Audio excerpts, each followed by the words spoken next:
જામનગર શહેરના ઝોન એ અને બી હેઠળ આવતા વિસ્તારોમાં આજે પાણીનો કાપ છે। જ્ઞાનગંગા ફિલ્ટર પ્લાન્ટ ખાતે ક્લેરિફાયરની સફાઈ કામગીરી તથા પાઇપલાઇન જોડાણની કામગીરીને લઈ પાણીનો કાપ જાહેર કરાયો છે। રવિ પાર્ક, જ્ઞાનગંગા અને ગોકુલનગર ESR ખાતે પાણી વિતરણ બંધ રહેશે।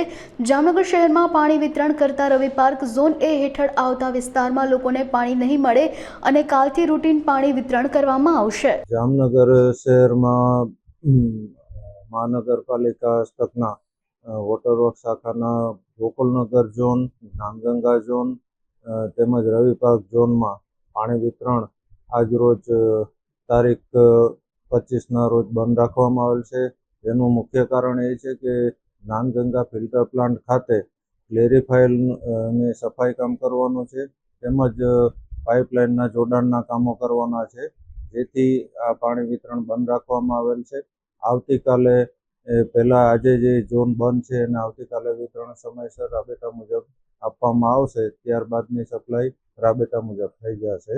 આના કારણે ટોટલ નવા ભળેલ એરિયામાં અસર થશે અને એમાં અંદાજે 35 થી 40 હજાર જેટલા પરિવારોને અસર થશે।